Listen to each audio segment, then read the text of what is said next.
Hi, my name's Amelia, and if you saw my last video, you'll know the next stop on my trip is Brisbane, and I'm taking you with me.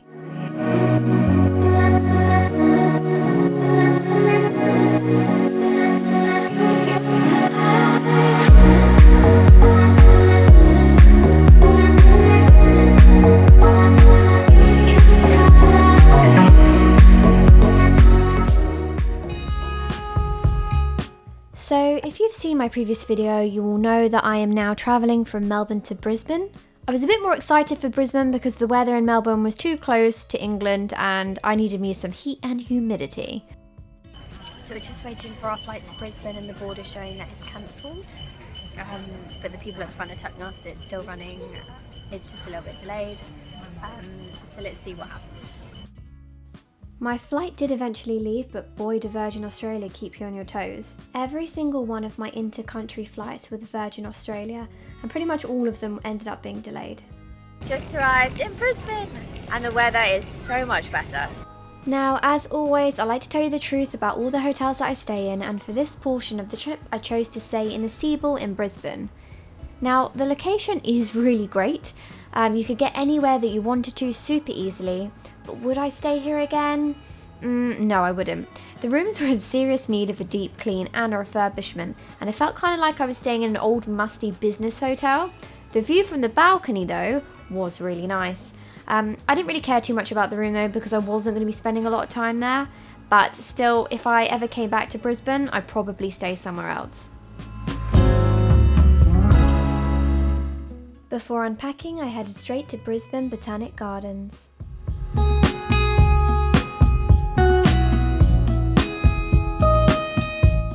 The gardens are amazing. They're much smaller than Melbourne's Botanic Gardens, but I think I preferred it so much more. It was so much hotter, it was quieter, and I saw so many more animals, and it looked beautiful in the late afternoon sun.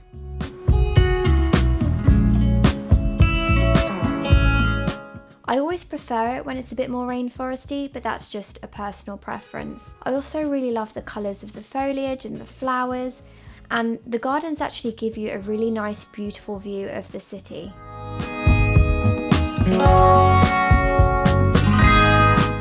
There were also a lot of bin chickens around. If you don't know what a bin chicken is, it's basically an ibis. It's kind of like the Australian version of a seagull, but I think they're really cute.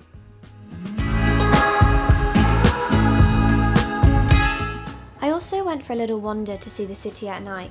My camera is a bit rubbish in the dark, so if anyone has any recommendations for good cameras, please leave them in the comments below. The city is so colourful at night. I've never seen a city quite like it. The bridges are also lit up in different colours. There are more taller buildings than I thought the city would have, with a few more being built. Many of them are apparently new casinos. I didn't know this, but Australia has a huge gambling problem. The country has the highest gambling losses worldwide, which I just think is bizarre. Now, if you know me, you'll know that I absolutely hate shopping, but I do love food shopping, and I especially love shopping for food abroad. Going to a supermarket is honestly so exciting for me. I love looking at foods that you can't get back here in the UK, and I always spend most of my money trying new chocolates.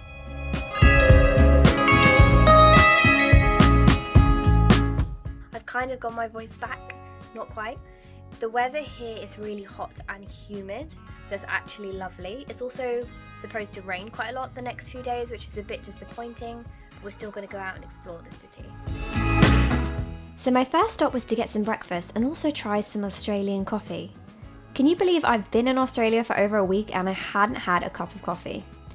I don't drink caffeine normally, but everyone raves about the coffee here in Australia, so I wanted to see what a good cup would actually taste like. One of the things I noticed in Australian cities is that they have these signs overhead so you can see what the stores are without having to actually walk down the street. I think this makes so much sense and I wish we did the same in England. It would just make life so much easier. I headed to a cute place called Coffee Iconic. They also have a resident water dragon called Toby, who just roams around the place. I found an acai bowl. I'm so happy, I finally got acai again. Let's see how it tastes. And I can confirm Australian coffee is very good. It's a good thing I don't live here, or I would definitely make it a regular thing. The acai though was not good, so I definitely come here for the coffee but skip the acai. It looked like it was going to rain, so it was time to do some indoor activities. General entry to Queensland Museum is free, and just like in Melbourne, I came to see the dinosaurs. I won't pretend this is the best museum I've ever been to. It's really good for kids though, but if you don't have time to go, I wouldn't say you've missed out. Now Brisbane doesn't look too good in the cloudy weather, but I imagine on a sunny day, it's just gorgeous.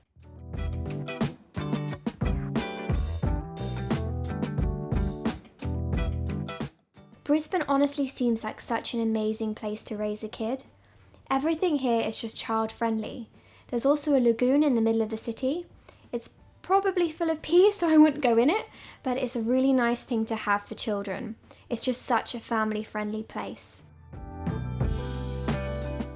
I then stumbled upon Brisbane South Bank, which is so much nicer than the one in London in my opinion. There's lots of restaurants and everyone's just chilling. You have great views of the city if you walk next to the river. Like I said, it was cloudy, but I still really enjoyed myself.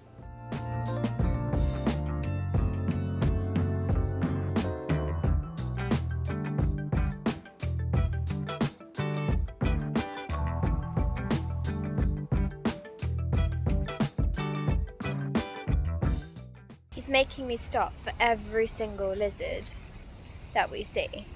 We're actually never going to get anywhere because I have to stop for every single lizard or water dragon that we see. I think Brisbane is such a cool city, and I like the fact that it's not as big as Melbourne or Sydney, but it still has everything in it that you need. There's also Queen Street Mall, which is where all the shopping takes place, so if you're into that, you can also check it out.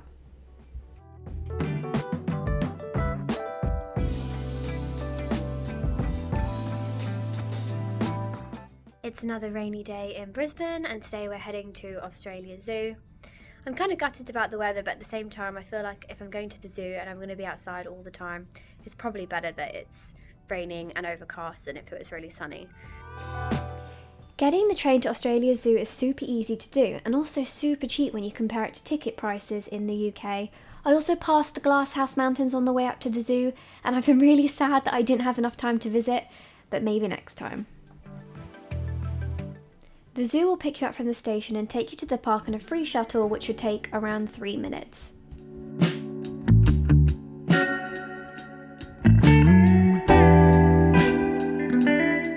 Normally I don't really like zoos because of the way they look after and keep animals, but this is Steve Irwin Zoo, so it's supposed to be better. Plus I really want to see a quokka.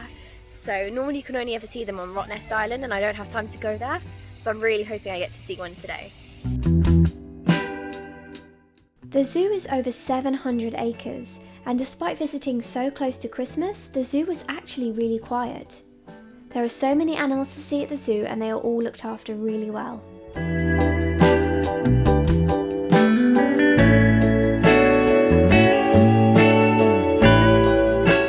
koalas are the cutest. I think they are the cutest animal here at the zoo, but I haven't found the quokkas yet, so yeah, stay tuned. Welcome guys to episode 3 of Amelia.Explores. Come have a look, come have a look. We gotta be real quiet though, because we don't want to scare him off. Can you see him? He's a real beauty. He's called a kookaburra. Don't know why it's called a kookaburra, can't see him cooking anything.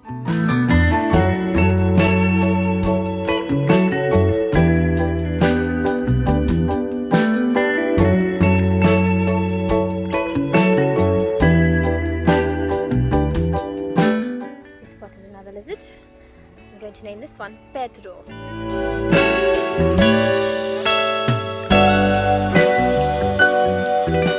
I named this one Neville.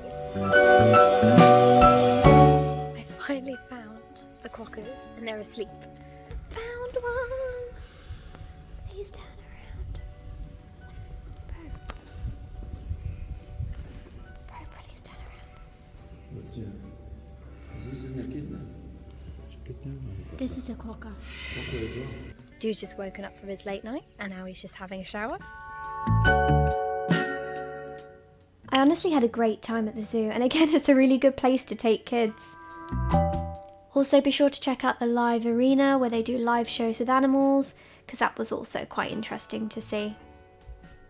I was absolutely knackered after the zoo, but I didn't want to miss sunset at Mount Coot-Tha, so we hurried back straight to the city so we could catch it.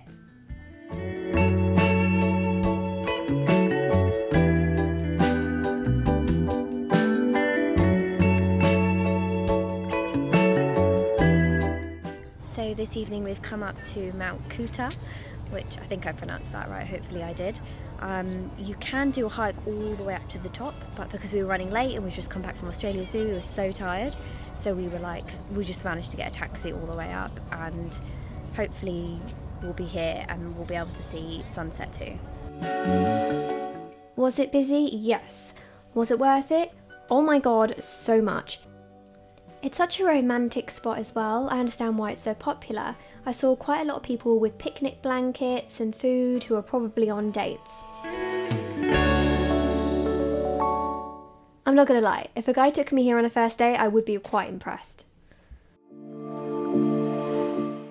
The only other city in Australia I've seen is Melbourne, but I have to say Brisbane probably so far is my absolute favourite. I just think it's absolutely beautiful. There's so much more to Australia than just the cities like Melbourne, Brisbane, Sydney. I think most of Australia's beauty probably lies in the countryside, the hinterland and the outback. And I think I've just fallen in love and I really want to explore it more. So stay tuned.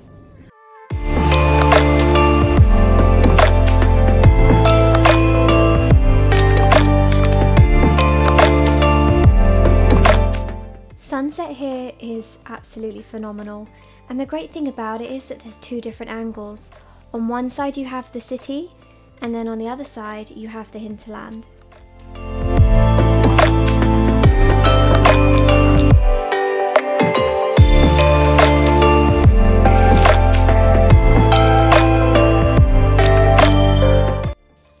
After viewing the sunset, we headed down to Brisbane South Bank, where we just ended up grabbing a bite to eat. I was only in Brisbane for 2 or 3 days, but it's definitely not long enough. I would have liked to have rented a car and gotten a chance to see more of the countryside, and I really hope it's something that I can come back and do at a later date. I hope you've enjoyed this video in Brisbane, and I'm really glad that I got to share it with you. I hope you'll stay with me as I travel to the Gold Coast next for Christmas, so keep an eye out for my next video, and as always, like and subscribe.